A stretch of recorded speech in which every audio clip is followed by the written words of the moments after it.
Nowadays, we do not want to be spending money. The mansion DLC is round the corner.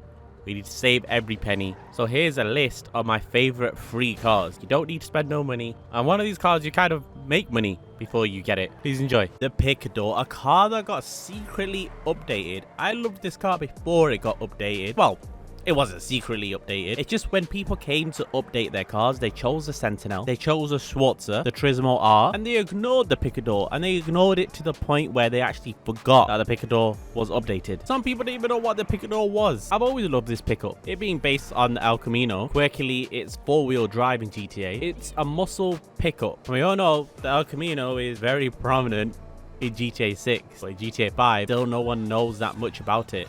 And it's crazy what you could do to this car in GTA 5. I think it's a meme at this point how much I mentioned the Jackal.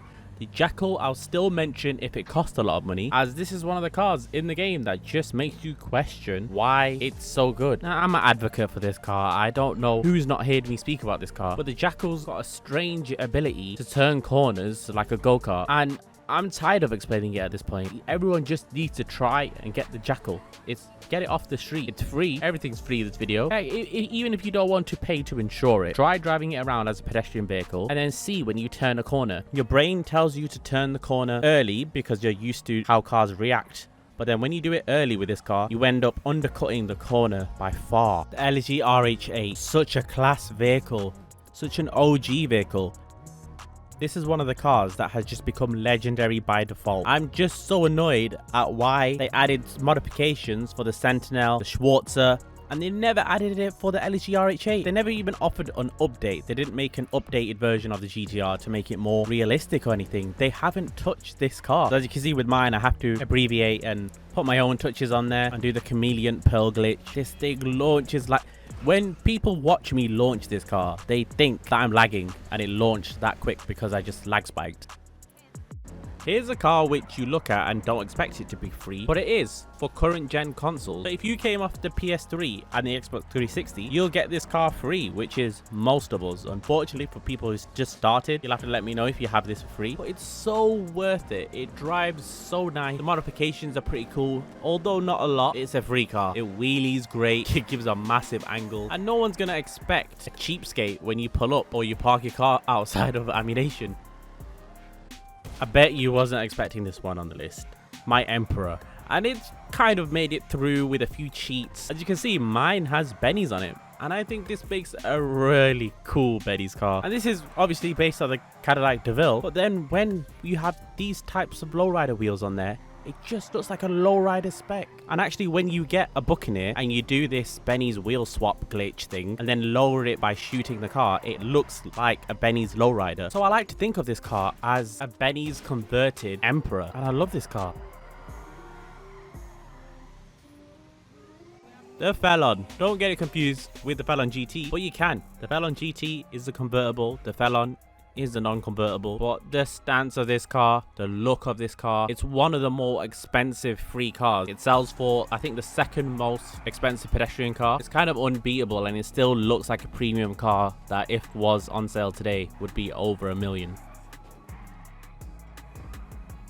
The Dominator. I think this one's more recognized by everyone. I think everyone has probably had this in the game before. It's in my best sounding cars videos, and I've told you that you half throttle this car and it becomes louder and more aggressive. This is a violent V8 with a lot of modification, and you know, with the newer Mustang purchase, it will set you back just under 2.2 million, and you're forced to get a convertible version of that car. So it's weird that the second best option, if you don't include the Dominator GTX, is a free vehicle.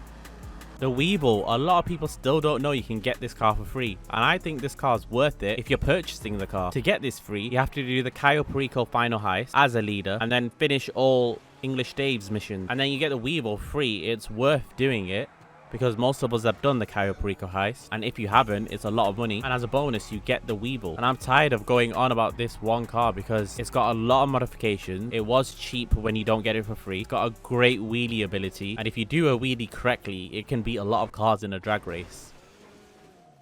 The Stratum. The Stratum is a car that I've mentioned quite a lot recently because it's an interesting vehicle. When it spawns as a different type. There's many different variations, and it's all down to look. Searching for this car is fun. It sets you back to the old GTA 4 days when you were looking for the rare Futo spawn. So Stratums, they have different front lip spoilers, roof rails, sunroof. There's different variations, even down to the cup holder. And it was a cool JDM tune vehicle that people used to love before finding out that these variations were out there. The Intruder. This is making it to less and less list now, because the Intruder was the only chaser style car, but now you got the Hardy that has chaser style modifications. People hate it when I say chaser style because it's not a literal chaser, but that's how us old school people used to say. We used to say chaser style car, and this was one of the only ones. It was free off the street. It had one aim in mind because there's only one modification for the front bumper, for the skirt, and the spoiler. This car's got so much class. I have so many builds to the point where I've got zero garage space, and when I want to get rid of a car, I would normally get rid of a free car, and then I never want to part with any of my Intruders. I think I'll have to put this number 2 on my favorite free car.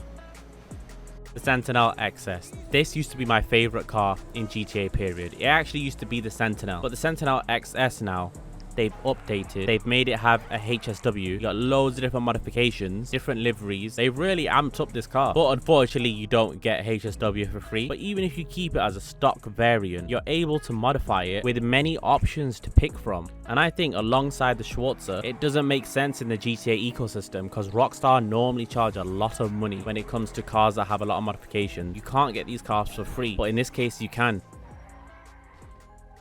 The Premier, this is a bit of an undercover one. Not many people know a lot about this car, but I've had a lot of memorable memories with this car. This car I've took to loads of car meets, and just because it had that unique factor of nobody knowing about it, and it slams so much where you can call it a stance car. It looks like a budget stance car. No one ever normally bats an eyelid to it when it comes to purchasing the car or owning it. Like, why would they? But and then people are like, what? This car actually has some modification and it slams that much. And although a lot of people might not think it's a cool vehicle, I think it's cool in its own way.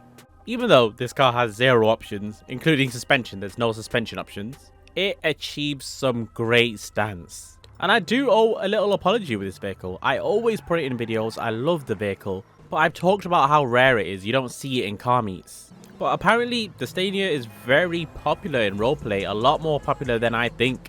And I definitely got corrected with that in my video. But this, look at it. It looks so nice. And it always gets a lot of votes in car meets for best looking car. And it's crazy because it's a car that has 0 modifications and it's winning best car at car meets. I don't know if you guys agree with me on this one, but I think for this new Mansion DLC, Rockstar should give everybody a free car. Just because of the inconvenience caused on delaying GTA 6. Because Fortnite gave some free companion thing for little technical issues. They gave a companion which they normally charge V-Bucks for such a little inconvenience. And they've delayed GTA for 6 months. They better give us some sort of mansion or at least a free car or credits towards a car, which they've never done. So I don't think that will happen, but hopefully. How much have you guys got for the Mansion DLC? I've got 11 million as of now, but I still don't think it's enough for this Mansion DLC. It looks mad. Thanks for watching. See you in the next one.